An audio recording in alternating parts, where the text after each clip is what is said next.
Hello dear students, आप लोग कैसे हैं? हमें उम्मीद है आप लोग स्वस्थ होंगे, मस्त होंगे, अपने पढ़ाई में व्यस्त होंगे। डियर स्टूडेंट्स, आज का जो हमारा टॉपिक है अवतल लेंस की सहायता से किरण आरेख खींचना।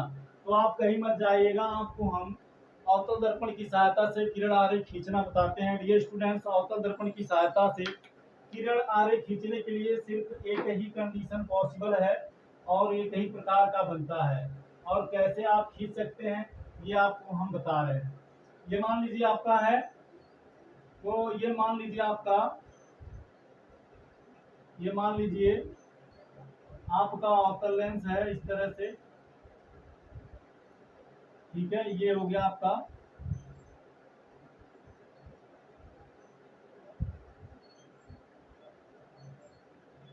अवतल लेंस। ठीक है ना, ये हो गया आपका अवतल लेंस।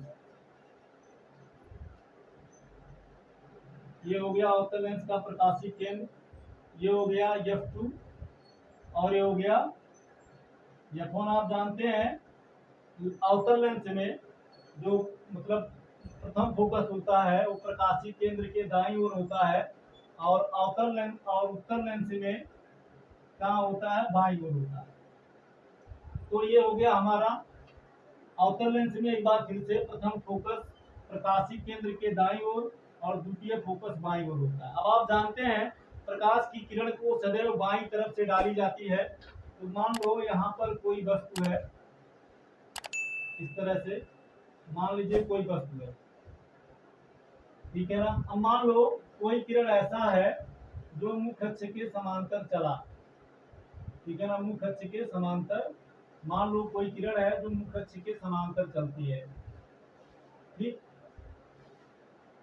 ये आपका मान लो वस्तु है O डैश।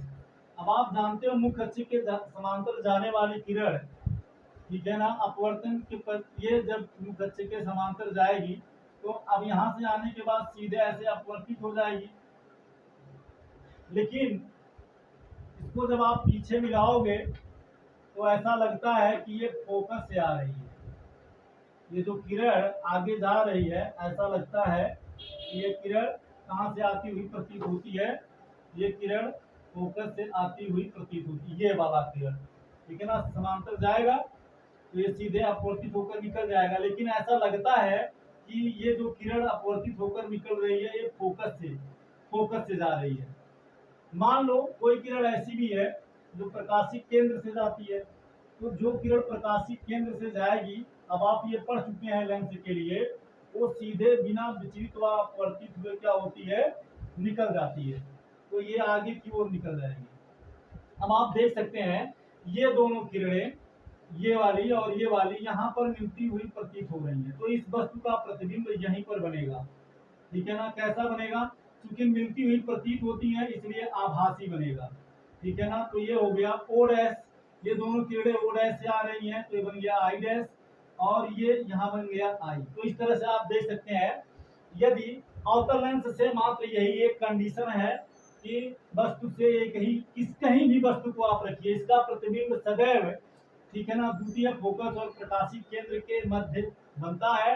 आभासी सीधा हुआ वस्तु से छोटा बनता है। तो डियर स्टूडेंट्स, आई होप आप इसे अच्छे से समझ गए होंगे, आपकी समझ में आ गया होगा। और अब आप अवतल लेंस की सहायता से किरण आरेख आसानी से खींच सकते हैं। ये तो हो गई किरण आरेख खींचने की बात। डियर स्टूडेंट्स, इसके बारे में कुछ महत्वपूर्ण है। अवतल लेंस क्या होता है? अवतल लेंस जो होता है इसके किनारे तरफ मोटे होते हैं और बीच में पतला होता है।